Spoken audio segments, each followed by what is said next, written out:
We were talking with Chris Young the other day, and he said he was the one that had to be convinced to bring you up in early September last year. What was it like for you, that whole thing, when you'd spent most of the season in Frisco, you'd gone around, right? You just turned 21, and all of a sudden you get a call to the big leagues. Yeah, it was awesome. That's one of the most exciting moments that can happen in your baseball career. And it was really a cool thing to get to spend that with my family and my wife. My parents got to come out there, and hers did as well. So it was an awesome experience. Yeah.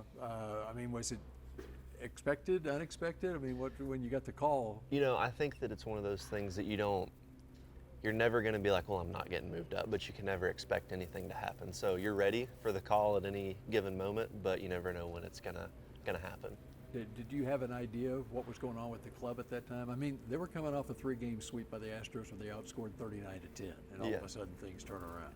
Yeah, I mean, it's one of those things that you're there to help the team win, and whatever you can do in that moment to help them win, that's what you're going to do. So, they were obviously, we ended up winning the World Series, but you don't get there without winning games in the regular season. So it was really fun to be able to help with that. All right, one of the things that impressed me, aside from what you were doing on the field, it got to the postseason, and Major League Baseball has these press conferences and stuff, and the Rangers are sending this 21-year-old rookie Evan Carter out to do the press conferences before the games and stuff. I mean, that's.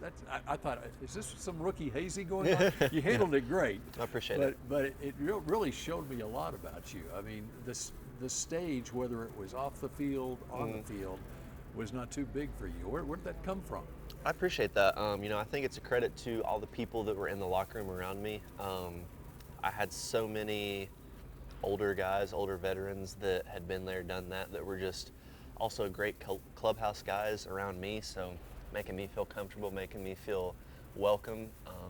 And it doesn't really get much better than that as a young guy coming up. Okay, I asked Bruce Bochy today if you check the physicals that all of you do before spring training, would Evan Carter have the lowest heart rate on the team? And he said he's not sure, but he understood where I was coming from on that. Where does that come from? Where you're not very excitable no matter what you do? Where do you think that piece comes from? I think that it comes from just a thing of life's bigger than baseball. There's just other things going on that, I'm getting to play a game that I love for a job, and it doesn't really get much better than that. So, where's the pressure? There shouldn't be any. You should be out there having fun, playing with your friends, playing with your teammates, and no matter the stage, it doesn't change, and that doesn't take away from me wanting to win. I always want to win, and I always want to be the best that I can be, but at the same time, there are more important things going on, in your life with family and faith and everything like that. So it's just one of those things that you got to kind of keep a little perspective, I guess. You speak of faith, and boy, people really love that T-shirt that you wore. Yeah, it was great. Yeah, and that turned into something where you're benefiting your hometown with it, right? That's right. Yeah, we so that my wife came up with that. We ended up raising, and it's still going. We've raised over $100,000. And that's just straight from T-shirt sales of people buying that, wearing the shirts. The outreach has been unbelievable. We're getting to help my local church with their outreach in town, helping kids get meals and, providing clothes and toys at holidays. And we got to help the FCA, and we're getting to help build a batting facility at our high school that everybody's going to get to use, the whole county. So, it's been a really good thing. How important is it for you to use your platform to talk about that? Yeah, I think that whenever you have a passion for something in life, I think when God puts a passion on your heart, and being able to use that passion to spread what you believe in, I mean, that's what it's all about. So especially with the playoffs and everything that was happening, there wasn't a bigger platform in sports at that moment. And I was just super thankful that I got to share when I was in that platform, I guess. You've already, during this off-season, spoken in front of, 2,000 men at Prestonwood Baptist Church, right? Yep, that's right, yeah. Yeah. What was that like, getting up and sharing in front of that many people? Yeah, I was probably more nervous trying to talk. Are you more nervous? Yeah, I was more nervous probably talking in front of them than I was actually playing, just because I'm not used to doing that. I'm not, a public speaker or anything like that, but it was fun. I really enjoyed it. What was Evan Carter Day like in Elizabeth? Oh gosh, so it was really cool just to see, people I grew up with, people who have supported me. And that's what Where We're From is all about, just supporting people.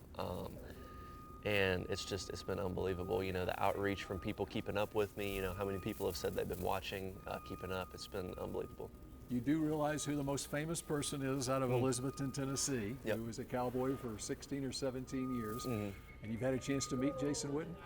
Yeah, a really long time ago, I guess when he got put into the Elizabethton High School Hall of Fame, it was the same year that my dad was getting put in, so I got to be there with him and meet him there. That was really fun. So something in common with him then, huh? Yeah, I guess so. Yeah.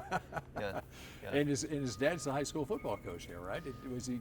So his his brother. His brother, is yeah. a high school football coach. His brother, yeah. So both of his brothers actually are you know, one of them's a head coach and the other one also is a coach there. So it's really a football town for sure. Tell me about the culture of this clubhouse. It's one of the most impressive things when you look at this team and how much guys play for each other. Yep. What is that like? How would you describe that culture in there? You know, I think that it's one of those, you kind of have to be there to really experience what it's like. For me, the way I've experienced it, just like what we talked about earlier, how comfortable I felt when I got moved up, how welcoming it was in the clubhouse, how many different people talked to me. You know, there were no cliques, there were no, you know, I'm over here, you're over there type thing. It was just everybody's meshed together, everybody cares about each other. There's no jealousy, there's no wanting other guys to do bad so I can look better. Like, it's just, I want you to play good so we as a team win. And I think that it's really unique. And it's just one of those things that only is going to help us going forward. Were you surprised at all by that when you first got called up? You know, I think I've been fortunate enough to have experienced that my entire career coming up, and I think the Rangers do an incredible job with building that culture at all levels. But you know, you always hear like, hey, the rookie coming up to the big leagues, like, you better, you know your place, watch out. And I didn't know what to expect, and I was just, you know, blown away with how welcome I felt. Okay, so what do you do for an encore now? And encore, I mean, gosh, the standards have been set, you know. I mean, we got to do it again. You know, it's a rare thing to do it again, but, you know, everybody looked at us last year and said, well, there's no way, so why not do it again, you know? And what goals do you have for this year? For me, obviously as a team goal is to win, and I think that individually, everybody performing the way they want to perform and then supporting each other is only going to help the team do better. So I want to win, I want to stay healthy. I want to play the whole year, and just kind of let everything else fall into place after that. Has there been someone who's been sort of a role model for you, even someone you haven't met that you've As far as in the clubhouse or in baseball? Or just in baseball in general, or life in general? In life in general, well, definitely my parents have been unbelievable for me, just showing me what a good marriage looks like, what hard work looks like, what caring about other people looks like, just the whole 9 yards, and I wouldn't be here without them. Okay.